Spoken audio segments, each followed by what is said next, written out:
Then we have Deputy Chief Jaramillo from AFR to answer any questions about fire drill. So whenever you're ready, Kyle.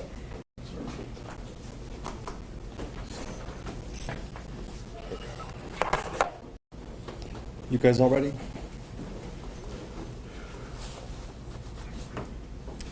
Good afternoon. Today we will discuss some of the details of case number 2251634, which occurred on July 7th, 2022 at 8109 San Joaquin Avenue, Southeast. My name is Deputy Commander Kyle Hartsock in the Criminal Investigations Division, which includes the MATF. This critical incident community briefing will provide you with information of a person who was wanted for a violent felony warrant and barricaded inside a home with other occupants.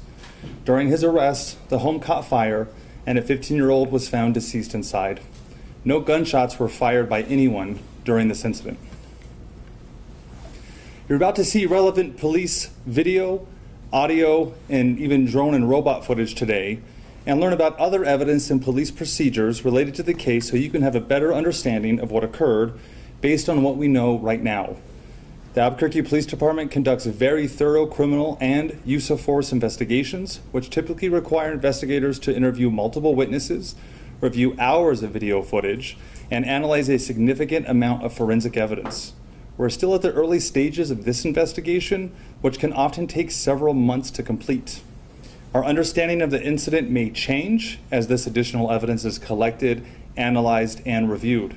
We also do not draw any conclusions today about whether the officers acted consistent with our policies and the law until all the facts are known and the investigation is complete. A word of caution: the images and videos may be disturbing. When police officers use force to arrest a subject or defend against an attack, it can be graphic and difficult to watch. In addition, there may be strong language by those shown in the video. The incident we're here to talk about today took place in the Southeast Area Command. The following resources were used in this investigation and this incident: the Albuquerque Police Department SWAT team, the Bernalillo County Sheriff's Office SWAT team, APD's Bomb Squad, APD's Crisis Negotiation Team, APD's Investigative Support Unit, and Albuquerque Fire Rescue. The subject of the investigation that day was 27-year-old Keontae Kelly, who you will hear referred to as Q throughout this presentation.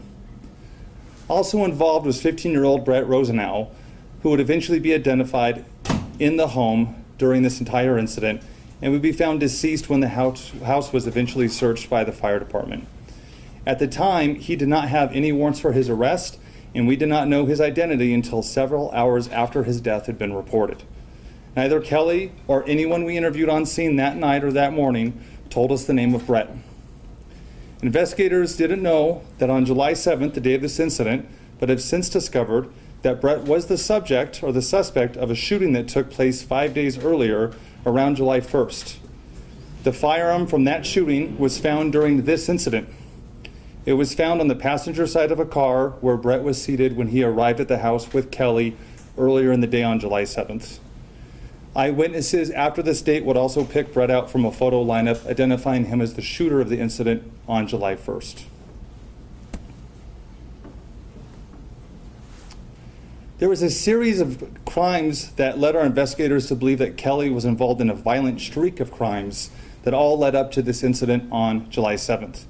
On June 23rd, 2022, a shooting took place at 637 Charleston, where Kelly had been developed as a possible suspect. On June 25th, 2022, a homicide occurred at 436 Grove Southeast nearby, where Kelly had also started to become developed as a possible suspect.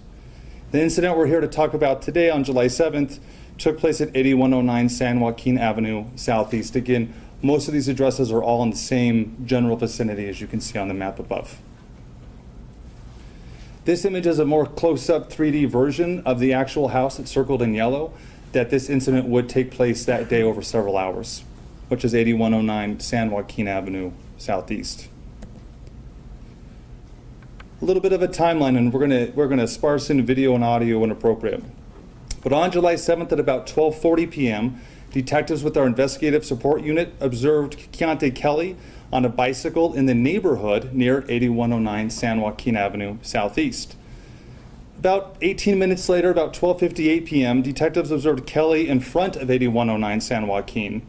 More detectives were arriving in the area, and for a short time, we lost visual of Kelly. We didn't know where he went.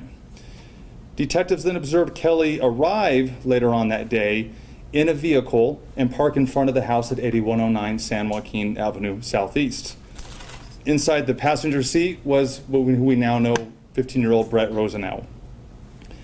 The vehicle's registration that day, when we checked it, came back belonging to the residents at that same house it parked in front of that Keontae Kelly got out of.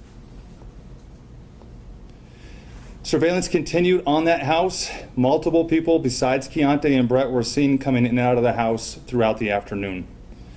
At 6:47 p.m., detectives with our investigative support unit made themselves known and attempted to arrest Kelly. Kelly ran on foot to the backyard as he was being given commands to surrender. He does not surrender and is seen entering a shed in the backyard, or a storage area that appeared it might have been connected to the house. Other occupants inside the home besides Kelly, who ran once he saw police, started to exit the home at our instruction. This included Brett Rosenau. Brett all of a sudden starts to run alongside of the home in the opposite direction of the occupants into the backyard and starts to jump the backyard fence into a neighboring yard. An Albuquerque police detective was already in that yard setting up a perimeter and confronts Brett at this moment. Here's lapel video of that confrontation.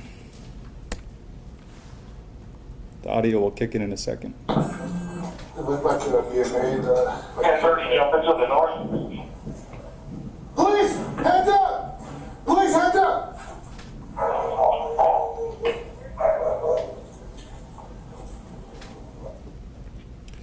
In this still shot from the video you just watched in circle in red, you can see Brett is nearly over the wall. His elbow and shoulder are above it and even over it, when he likely hears or spots police and begins to retreat back into the yard of 8109 San Joaquin. Here's just a closer shot of that same shot. And again, that's from the lapel video you just watched.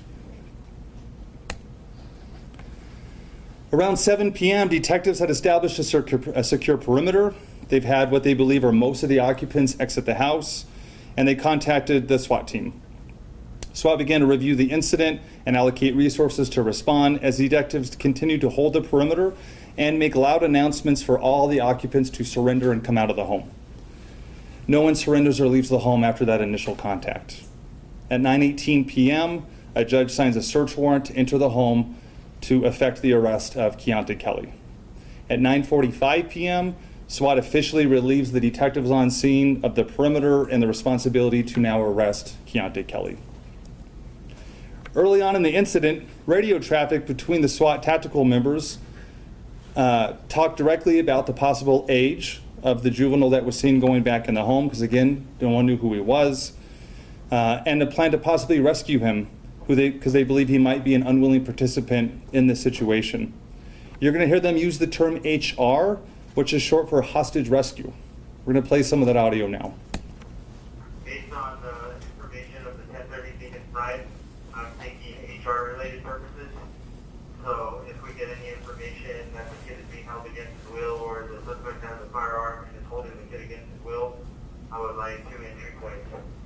APD Bearcat will go direct to Brett, and the SO Bearcat will take the opposite entry point. So either side 1 or the 2-3 corner. In both myself and PD command are in forward with that. We just don't have any indication of an HR at this moment. Information was given that the kid followed the suspect at his own free will. Yeah, I'm direct, but it's a 1030, so it's gonna do what the kid's gonna do what they're told to do. So I just want 2 entry points. Just reach that front door on side 1. So we have an entry point, so when the robot does pull that brake, if they get any indication of a child yelling for help or indication of an HR based on a borough, we have an immediate access to the primary residence. I also received information earlier from detectives that there was what sounded consistent with burrowing when the subject fled into the shed. direct on that 49.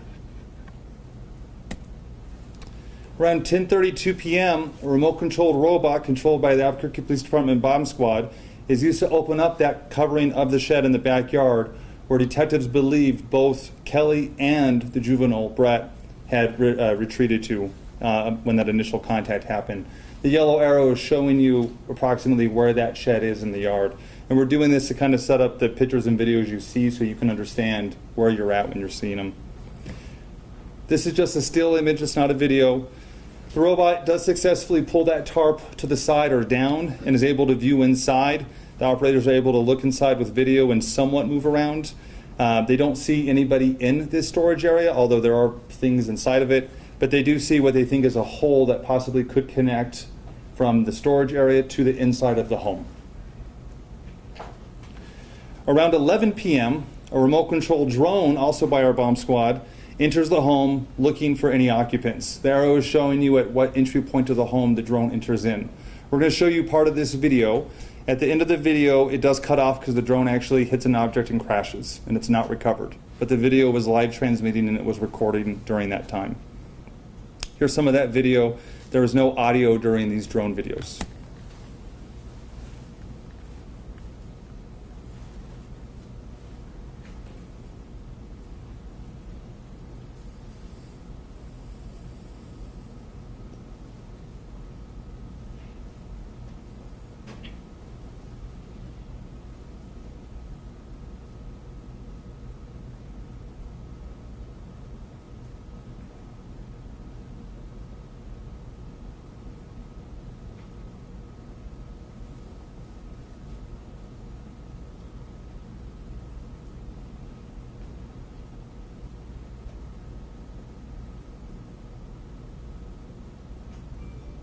One thing I'll point out here, the drone's going to look to the left inside a room with a bare mattress. This is the room where Brett will be found when the fire department enters.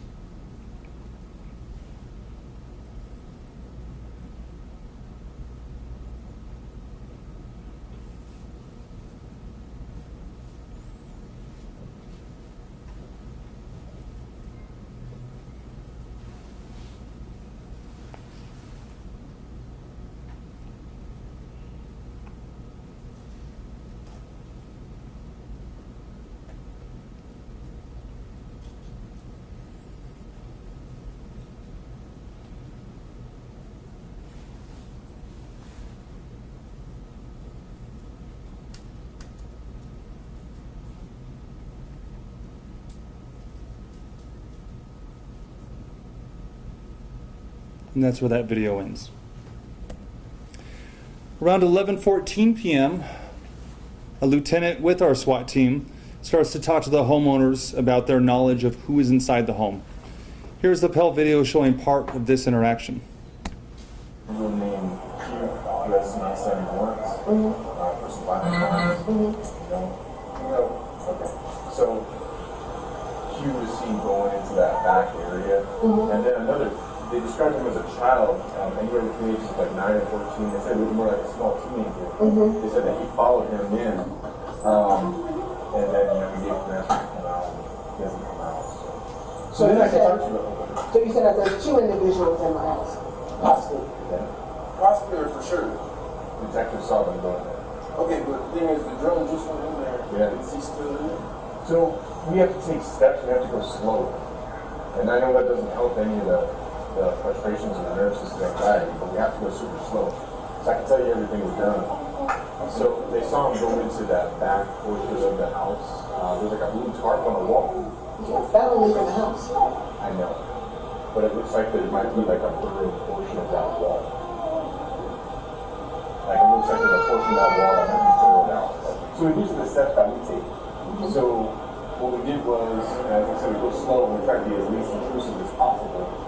And because that someone mentioned there's a kid in there, we try to do everything we can to go even slower and to be as intrusive as possible. So the first thing we did was we sent the robot back there, put it down the tarp. There's friends up there, they can tell if they're seeing like a heat signature from someone in there, around there. And hopefully the results.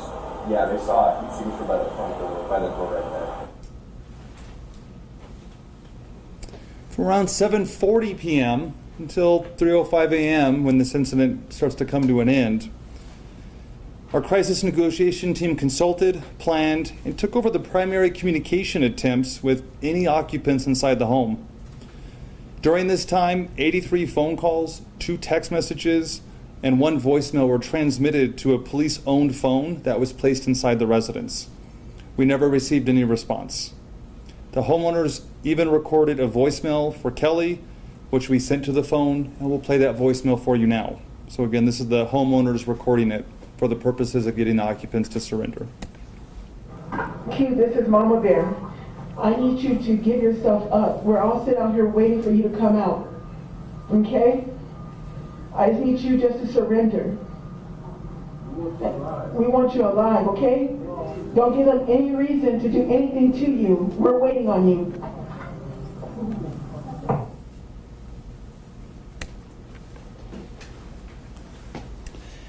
APD and BCSO SWAT teams both use similar products during tactical activations.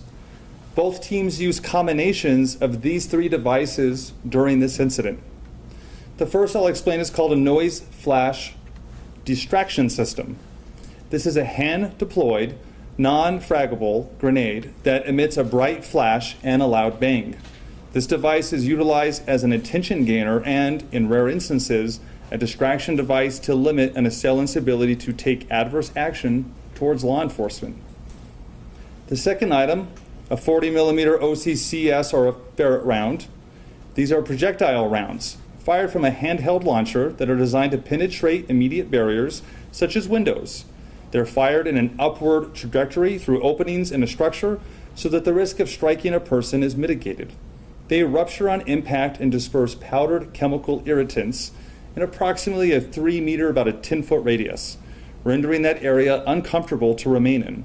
They can be used for area denial, in essence, push a person towards an area that is advantageous for law enforcement to safely take them into custody.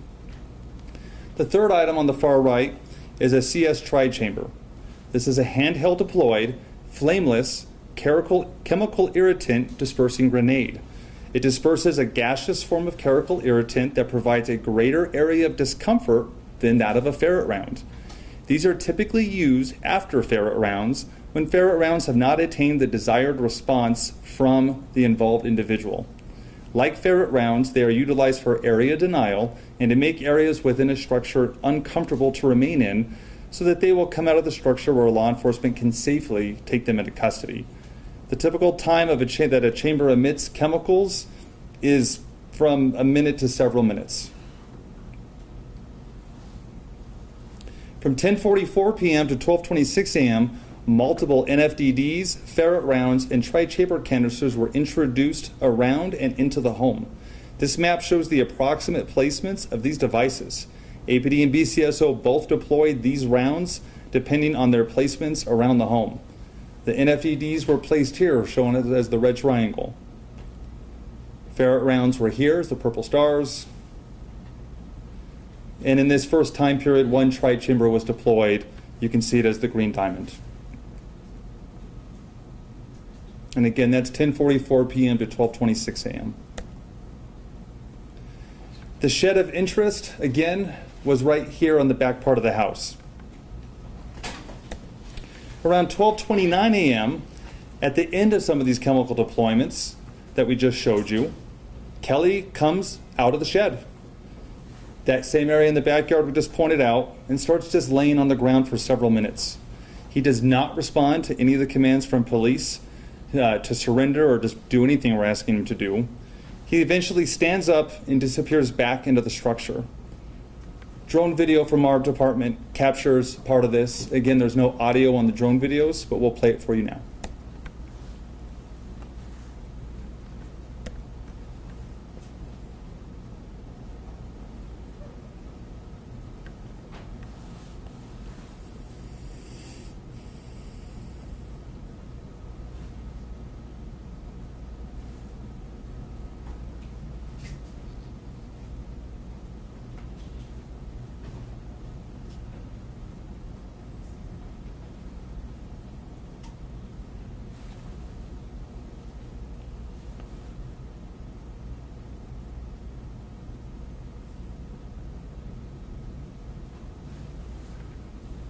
And again, at this point, he's retreating back into the home. This is the last time police will see him before he's arrested. Loud announcements continued throughout this incident, and around 1:06 a.m., more chemical and noise and light munitions were introduced into the home. The preliminary investigation from the Albuquerque Fire Rescue investigators is that the classification of the fire was accidental, and that this tri-chamber that's flashing in green, and we're going to show you a video of it here in a second, that was introduced to the front of the home through a window landed on a mattress, and that currently it cannot be eliminated as an ignition source of the fire. Here is video of a BCSO SWAT member introducing this canister to the home.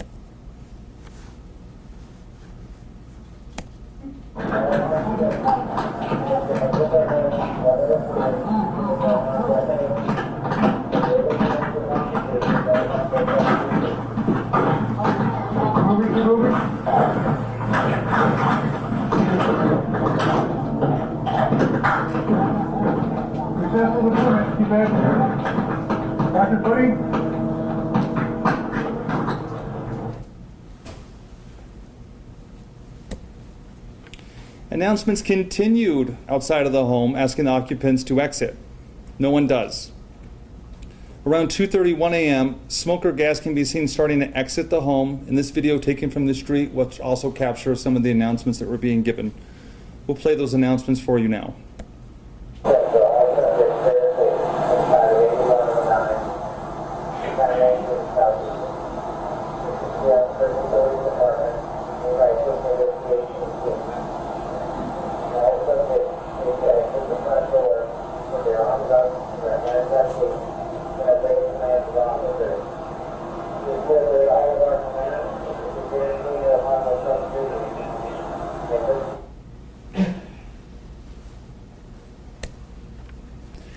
At 2:32 a.m., a BCSO tactical deputy states they believe they smell smoke coming from the home. This image shows you the windows that smoke could start to be viewed coming out. Again, it's the same window that the tri-chamber was deployed into.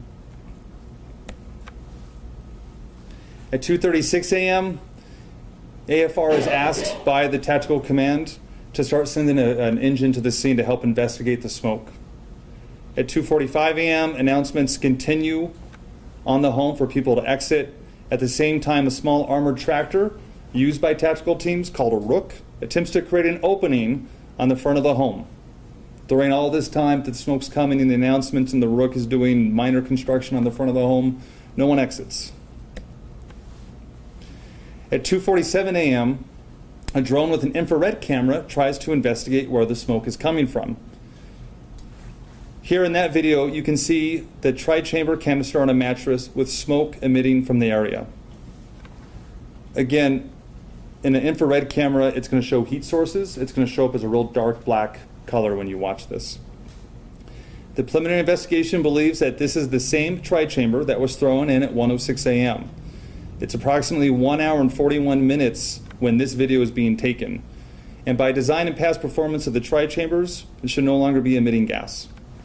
While maintaining the safety of everyone on scene, the teams out there that night began to try to investigate and remove the canister and any hot objects from inside the home in this room. Here's that video, and in it you'll see one of the robots as well working in front of the drone. And again, there's no audio on the drone videos.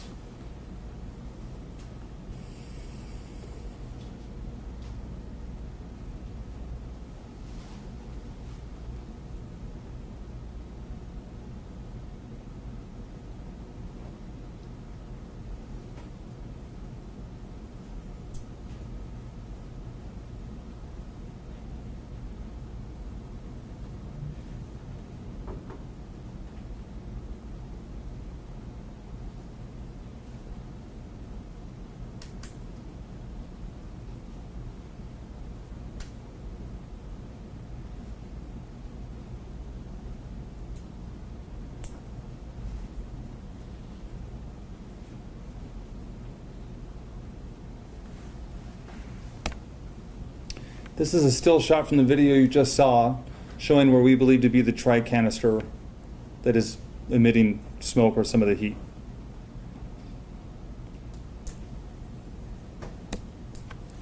At 3:02 a.m., a remote-controlled robot tries to actually pick the canister up and remove it, which is unsuccessful. But here's video of that attempt.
At 3:04 a.m., the Rook, which again is an armored tractor with some specialized arms, attempts to pull the mattress that's on fire out of the home. The operation of the Rook is successful in pulling the mattress out, as you'll see in this video, but the fire has spread and still stays inside the home. It's on fire, trying to get it out of the house. Or set the house on fire. We're checking on the coal fire, but I don't think it's in the Blackbird yet.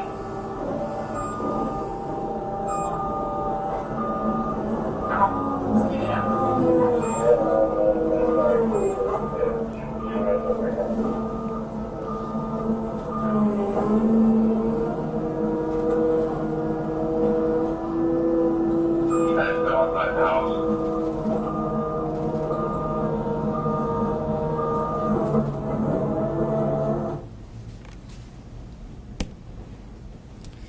Albuquerque Fire Rescue had their first engine, which has the capability to fight fire, arrive about 2:53 a.m. An Albuquerque Fire Rescue lieutenant initially could not see any smoke emitting from the home and was advised there was a barricaded subject who police believed could be armed and dangerous inside the home, along with at least one other individual. Because of the barricaded subject, the lieutenant directed her truck to stage at a safe location west on San Joaquin in Virginia.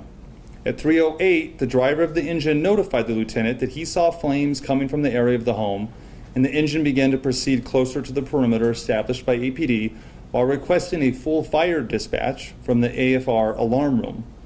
Law enforcement removed caution tape, allowing the engine to proceed to the home at 3:10, and the crew began to lay a large diameter hose line to the fire hydrant, which another hose line was pulled by a firefighter toward the home. At this point, firefighters were met by law enforcement officers with ballistic shields due to Kelly still being barricaded inside the home. The incident commander with the fire department declared a defensive strategy around 3:12 a.m.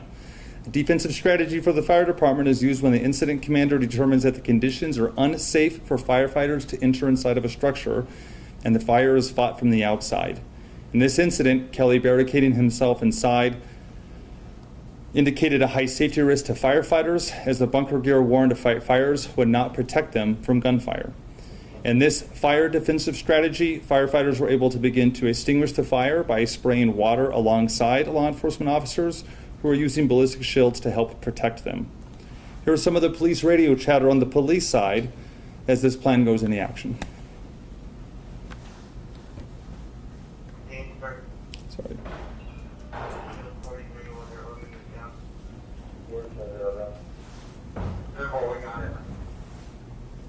43 is moving. That works.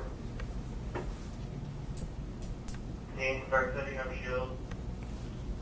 At 3:16 a.m., the mobile ballistic wall that you just heard about is set up to help shield the firefighters, who start to put water on the flames of the home.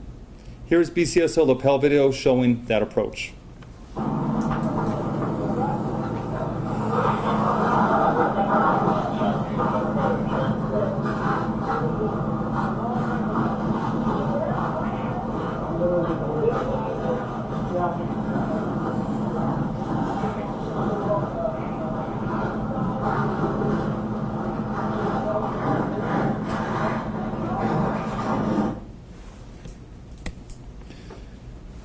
In line with that same video you just watched, here's another video from a drone. Shortly after water is put on the fire, Kelly emerges from the home, out the front door, and is taken into custody. This remote control drone video, again set in infrared mode, which helps better detect the differences of heat and cool areas, shows the mobile ballistic wall, firefighting, and the surrender of Kelly. Again, there's no audio. You can note Kelly's coming out because you'll see a lot of what are police officers rushing towards the front of the house to take him into custody.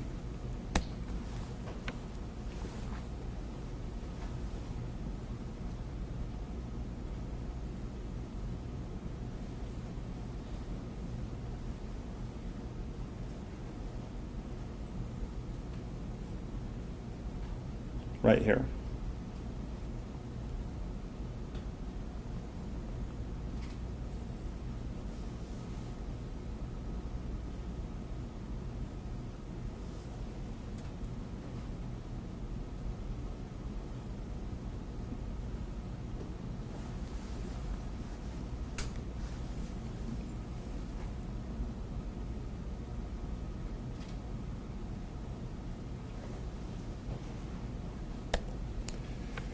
Kelly ran out of the structure at about 3:16 a.m. and informed personnel that his, quote, little brother was still inside. Medical treatment and transport to the hospital for Kelly was immediately performed by Albuquerque Fire Rescue at 3:17 a.m. At the same time, the fire commander switched strategies to an offensive strategy, which means it was now deemed safe to enter the structure. This decision was made because Kelly was no longer barricaded inside, and the fire commander determined that a high rescue profile after his statement about his little brother still being inside. Firefighters proceeded inside to search the residence while applying water on the fire, and they discovered Brett Rosenau at about 3:31 a.m., and they had him removed from the house at 3:33 a.m. Suspects after the floor being taken into custody.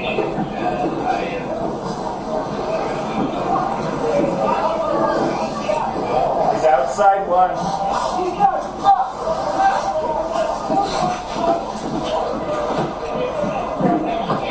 750, get a 43 rig down here for him. We got him in custody. 27-year-old Keontae Kelly was arrested that day for his parole violation.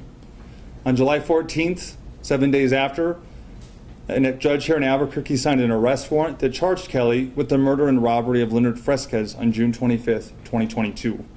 On July 18th, a different judge again signed an arrest warrant for Kelly with a separate shooting that took place on June 23rd, 2022.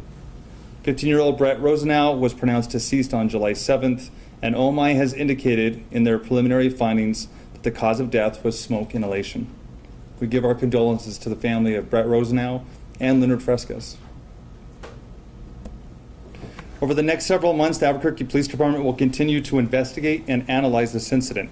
We'll continue interviewing any new witnesses that come forward and complete any forensic tests. After the investigation is complete, our Force Review Board will forward the findings to the Superintendent of Police Reform to determine if this incident met the high standards of the Albuquerque Police Department. The MATF will forward their case to the District Attorney's Office, who will help make any determination of criminal charges.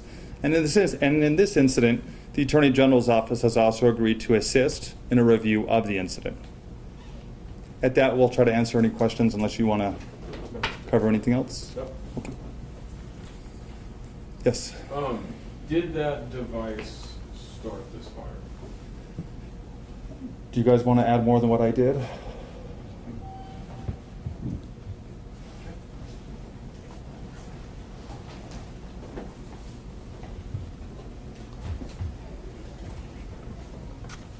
So that device, with the ruling of being accidental, that's what we found with our preliminary findings.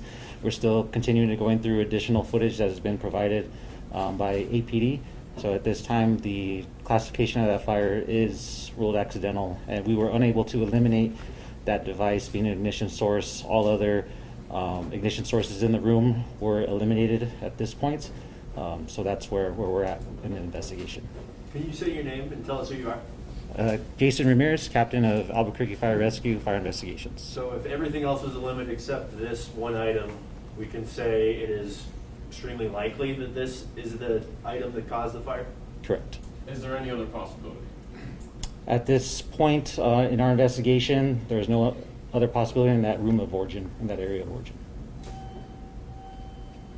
Yes. Was there anything keeping Brett in the house? Was there something that was obstructing his way of getting out? Was he stuck in there? Was there something else keeping him from getting out? So it's hard to 100% answer that, but when Albuquerque Fire Rescue found him, they're able to extract him from the house very quickly. And as you saw, Kelly was also able to come out of the home quite easily when he chose to. We can't know everything that went on inside the house. Was the shed completely detached from the house, or were people able to go from the shed to the house? We believe they were able to go between the shed and the house because there wasn't an actual doorway. We did find a hole that we believe they were, at least Kelly was using, because we can see him on the video on the shed.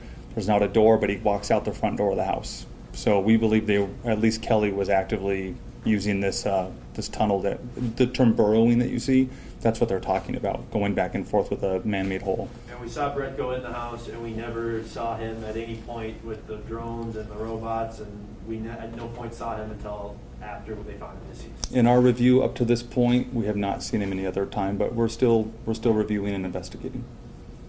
What's the situation with that hole? I mean, have they been at this house previously and created this? Is there any sort of theory? We don't know the history on the hole, if it was pre-existing or if it was made that evening. We're unsure. But you have said previously they did know, at least Kelly knew the homeowner, correct?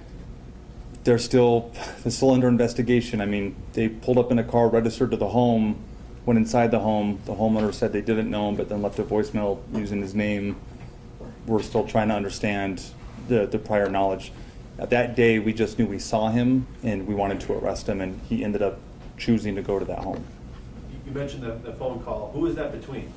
The recording we heard where they're asking Q to come out, who was that? It's one of the female homeowners or occupants. She's recording it on a recording, not live, and then we're transmitting it to the phone that was inside the home. So it can be played if the occupant grabs it. So was the homeowner, one of the homeowners? It's one of the occupants or owners of the home, yes. I'm not sure exactly their relationship. So the fire started on that mattress. Like that mattress is what lit fire, and then, like you said, they pulled it out, but it had already spread at that point. And that's part of what the investigation is still trying to review, but on video you just saw, it appears there's smoke from a few different areas by the time we were getting video of it, which includes the mattress, but I don't think we can, and I think they're still determining what all is catching on fire and in which order, but I don't think we can say today with 100% surety the order of things. If there was smoke coming out of the house, AFR wasn't there at that moment during the SWAT standoff.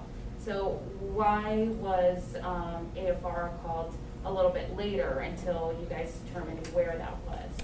Well, they were called within a few minutes of the deputies saying they smelled smoke. So we asked for them to start to respond.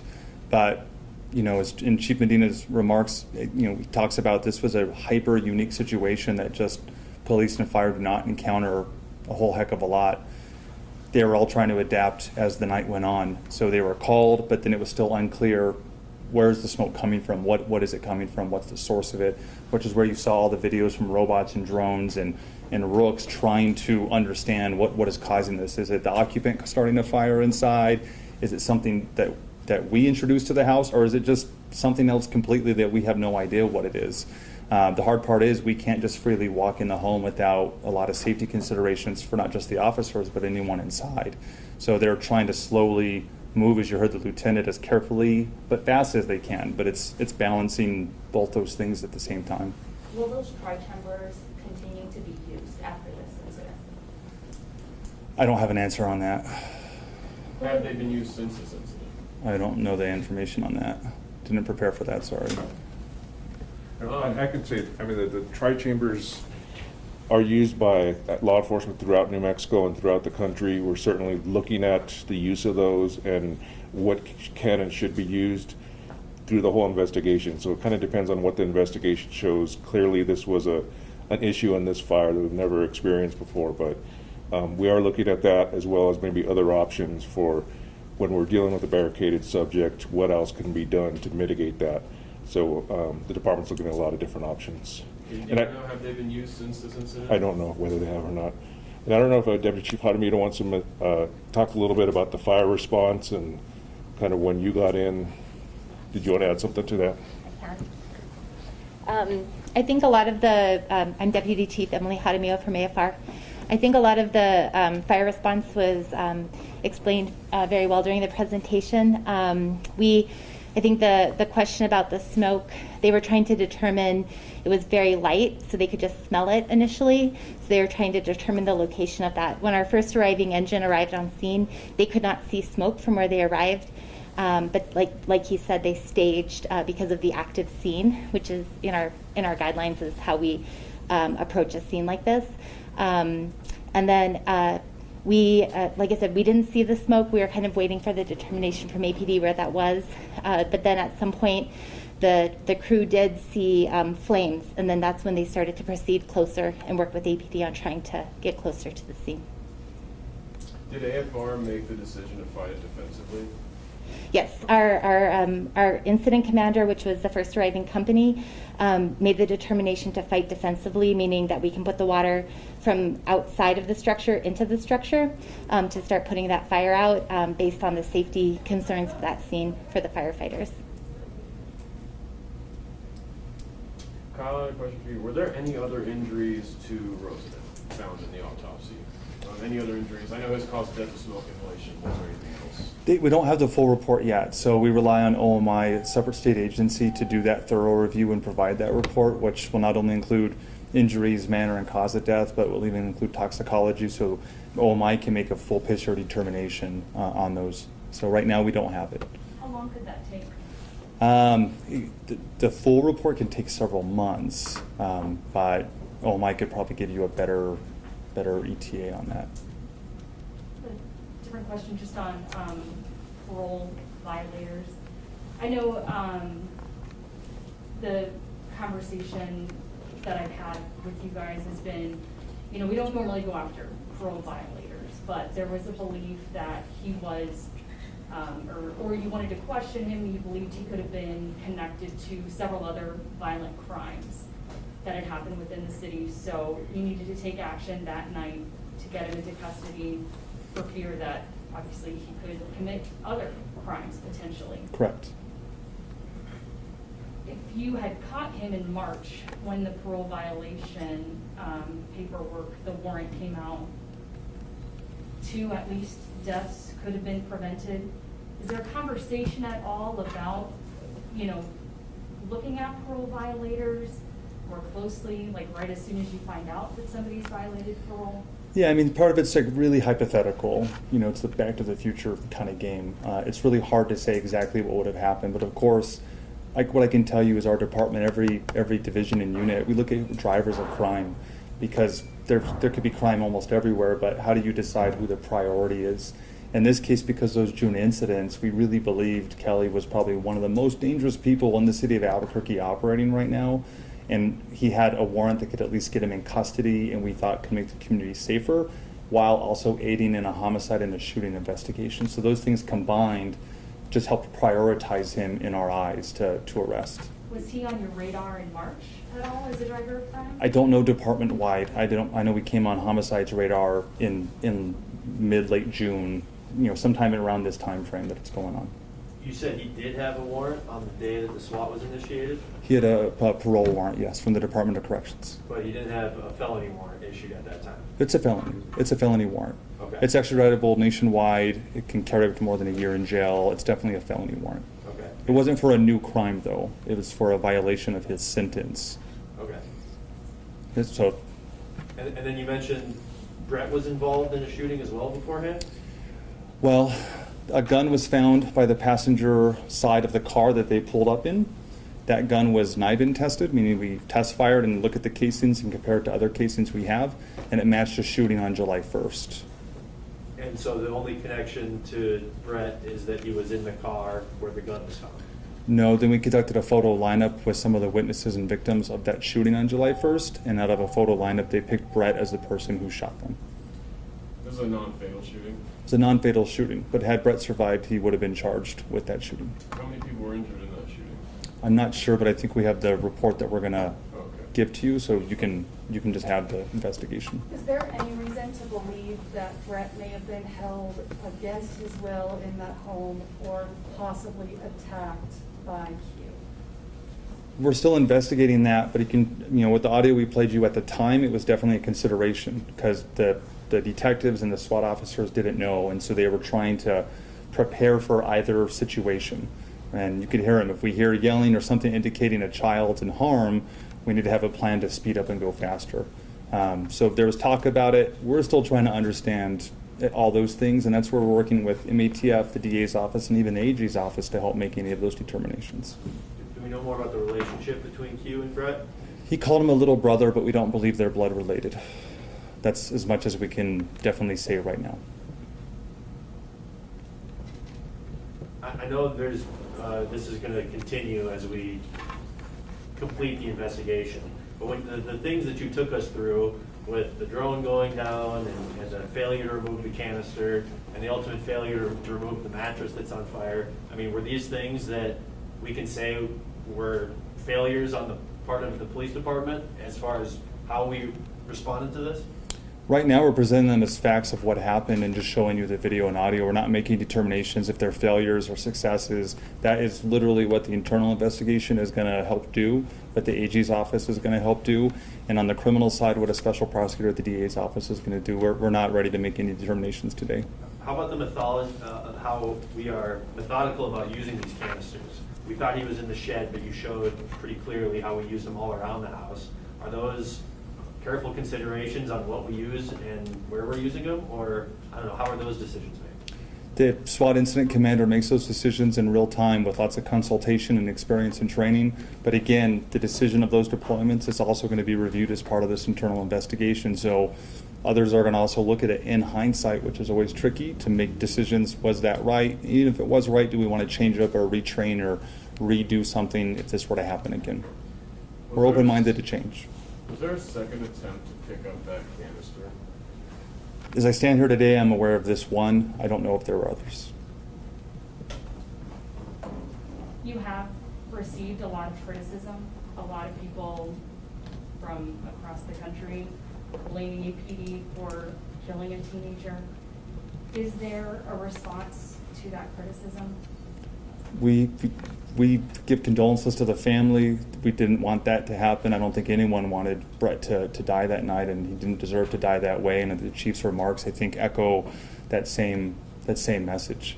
But again, what we try to show you today is what we knew at the time and how that may have shaped some of the decisions that were being made. Hindsight, it's very easy to go back and we could have done this, we could have done something in March, but it gets hard. I don't know if you can hear or not, but the chief is on the phone right here. Do you want to answer some questions? You want to go ahead, Chief? No, the only thing is, and I saw the Journal already put out a tweet, the APD initiated this SWAT call out. Kelly is somebody that we were looking for, and regardless if deputy from BCSO or APD dropped that device into the home, it's still an APD call, and APD will take ownership for this call out. I think BCSO is gracious and is a great partner and assists us, and there was no intent by their part also for this to go in the direction it did, and it's a tragic accident, and I just want to make sure that's out there loud and clear that this was an APD initiated response. We wanted to take Callie into custody, and this is an APD issue. Okay. Any other questions? One other thing on the tri-chamber, the other part of that is, we asked the Attorney General to review this whole incident, and as part of that, they're going to look at the use of the tri-chamber, possibly get some sort of expert look at it and whether it malfunctioned or something else happened and whether we used it appropriately. So, that might guide us in the future as to whether we use that particular device.